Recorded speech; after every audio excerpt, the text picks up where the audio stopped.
ऐसे उच्चारण मात्र से, जो शब्द का उच्चारण मात्र से जो वस्तु का जो रूप समझा जाता है तो उसको कहा जाता है वाचक। तो तस्य वाचक प्रणव।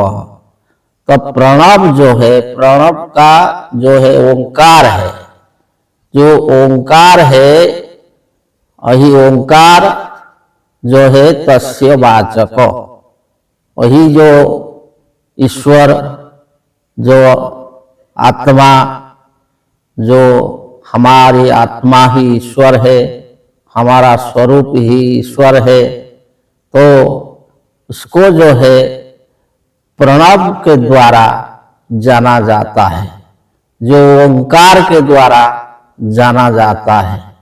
ओंकार के उच्चारण मात्र से ही जो आत्मा का, जो ईश्वर का, जो अपना स्वरूप का जो ज्ञान होता है, तो वो जो अपना स्वरूप है, जो सच्चिदानंद है, तो उसका जो परिचय, उसका जो रूप, जो उसको जानने के लिए जो एक शब्द है कि ओंकार, तो ये जो ओंकार है, ये ओंकार जो ऐसे जो है नहीं जान सकते। ऐसे जो शब्द है, बहुत सारे शब्द है, वो शब्द को उच्चारण करना आसान होता है कि जैसे राम, कृष्ण, हरि, नारायण, ऐसे जो बहुत सारे जो नाम है, शब्द है, तो उसको उच्चारण करने के लिए जो गुरु का जरूरत नहीं पड़ता है, वो कोई भी उसका उच्चारण कर सकता है, जो भी नाम हो, जो भी शब्द हो। परंतु ओंकार एक शब्द है, जो एकाक्षर है, जो एकाक्षर है, एकमात्र जो है महामंत्र है, तो वही जो ओंकार का उच्चारण, उसका सही उच्चारण, कैसे उसका उच्चारण करने से वो सीधा जो है आत्मा का स्वरूप का ज्ञान होता है और ईश्वरीय ज्ञान होता है, तो वही जो विधि, उसका उच्चारण विधि के लिए सद्गुरु का आवश्यक होता है।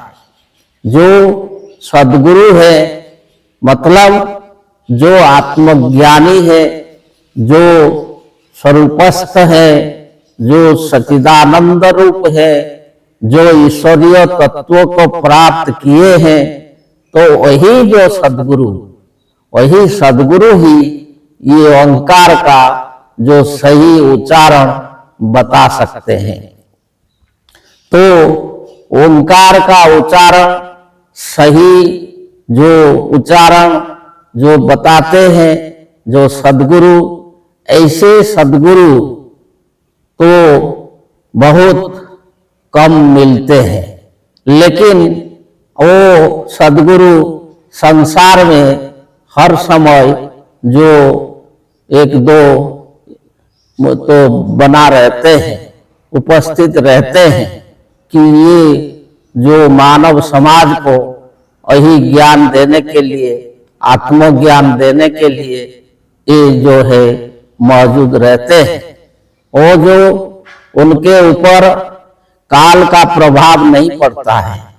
जो सारे जो मानव जो है, जो मनुष्य, वो काल के प्रभाव से वो जो है परिवर्तन होते हैं, समय के अनुसार परिवर्तन होते हैं कि मानव जो समय के अनुसार अपना आचरण, अपना जो चाल चलन वो सब बदलता है। परंतु जो सद्गुरु है उनके ऊपर काल का प्रभाव नहीं पड़ता है। वो सब काल में जो एक रूप है रहते हैं। जैसे कि उस सूत्र में कहा गया था, काले नो अनवच्छेदात सो एसो पूर्वे शाम अपि गुरु, कि उनके ऊपर काल का प्रभाव नहीं पड़ता है। वो सब समय एक रूप ही रहते हैं।